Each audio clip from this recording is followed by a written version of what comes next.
बिजनौर संसदीय क्षेत्र के सांसद चंदन चौहान को राष्ट्रपति द्रौपदी मुर्मू ने राष्ट्रीय स्तर पर एआई प्रशिक्षण का प्रमाण पत्र प्रदान किया। ये सम्मान पूरे जिले के लिए गर्व और प्रेरणा का विषय बन गया। इस अवसर पर सांसद चौहान ने मुजफ्फरनगर में आरडीएफ जलाने से होने वाले प्रदूषण पर टिप्पणी की। उन्होंने कहा कि इस मुद्दे पर अध्ययन की आवश्यकता है और उद्योग, किसान संगठन और प्रशासनिक अधिकारी मिलकर समाधान खोजने में लगे हुए हैं। उन्होंने कहा कि प्रधानमंत्री नरेंद्र मोदी का सपना है कि किसी के स्वास्थ्य के साथ समझौता नहीं होना चाहिए और इसके लिए उद्योग और स्वास्थ्य के संतुलन पर विशेष अध्ययन जरूरी है। राष्ट्रपति द्रौपदी मुर्मू ने कहा कि आज के समय में नीति निर्माताओं का तकनीकी रूप से दक्ष होना बेहद जरूरी है। उन्होंने एआई को भारत की आर्थिक, सामाजिक और शैक्षणिक प्रगति का मजबूत आधार बताया। बिजनौर सांसद चंदन चौहान की ये उपलब्धि इस बात का प्रमाण है कि जनप्रतिनिधि केवल संसद तक सीमित नहीं है, बल्कि वे नई तकनीकों को सीखकर समाज को दिशा देने की जिम्मेदारी भी निभा रहे हैं।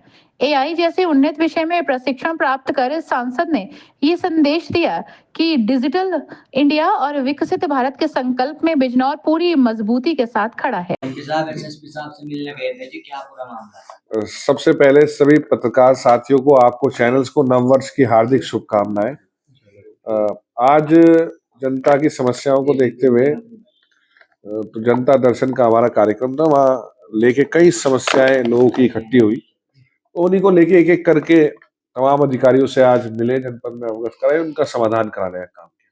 उसी क्रम में कप्तान साहब के यहाँ भी गए थे और सभी अधिकारी वहाँ पुलिस ऑफिसर्स और भी बुला लिए गए थे और जो समस्याएं थी विभिन्न थानों की, विभिन्न जनता के मुद्दों की, उनको लेके एक एक करके सुन के उनका निस्तारण कराया। अच्छा एमपी साहब, प्रधानमंत्री का ड्रीम प्रोजेक्ट है आरडीएफ, तो आरडीएफ को लेकर जनपद मुजफ्फरनगर में ज्यादा हल्ला हो रहा है, क्या कहना चाहिए, क्या सुधार हो सकता है प्रदूषण? देखिए, हल्ला केवल मुजफ्फरनगर नहीं, पश्चिम उत्तर प्रदेश नहीं, पूरे नॉर्दर्न इंडिया के अंदर जहां मांग उठाई जा रही है कि एक स्टडी की आवश्यकता है हमें, जिससे कि लोगों के स्वास्थ्य, जो सबसे बड़ी प्राथमिकता है प्रधानमंत्री जी की भी और देश की सरकारों की भी, साथ साथ उद्योग, दोनों चीज का समायोजन कैसे करा जाए।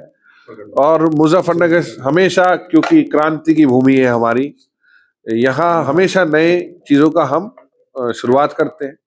पिछले दिनों बैठ के यहाँ तमाम संगठनों और तमाम इंडस्ट्रीज के लोगों की बैठ के वार्ता हुई है। मुझे आपके माध्यम से, चैनल्स के माध्यम से ध्यान हुआ है, एक सकारात्मक चर्चा हुई है। मैं बहुत आशावादी हूँ और उम्मीद है मुझे उन बैठकों से ठीक रिजल्ट निकल के आएगा और हम सब भी उसमें भागीदार बन के सही। राष्ट्रपति महोदय ने आपको सम्मानित किया है, क्या मामला है, किस बात पे?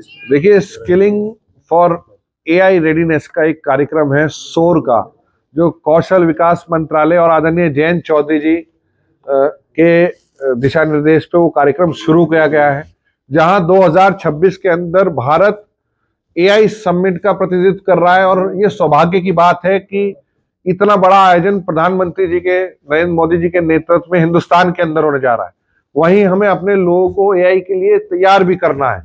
एक लक्ष्य रखा गया है, महामहिम राष्ट्रपति जी द्वारा दिया गया है सरकार को, कि लगभग 75 करोड़ जो बड़ी आबादी है, हमें एआई स्किलिंग के रूप में तैयार करनी पड़ेगी। क्योंकि आप सब लोग जानते हैं, ये ऐसी टेक्नोलॉजी है जो शिक्षा के क्षेत्र में, मेडिकल रिफॉर्म्स के क्षेत्र में, फार्मिंग के क्षेत्र में, कानूनी जो है हमारी प्रक्रिया के क्षेत्र में, चाहे फौज के क्षेत्र में हो, चाहे मैं पत्रकारिता भी कहूँ, ये गलत नहीं होगा, हर क्षेत्र में इसकी स्किलिंग की आवश्यकता।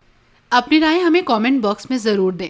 ऐसे ही लेटेस्ट अपडेट्स के लिए हमारे चैनल रॉयल बुलेटिन को लाइक, शेयर और सब्सक्राइब करना ना भूलें।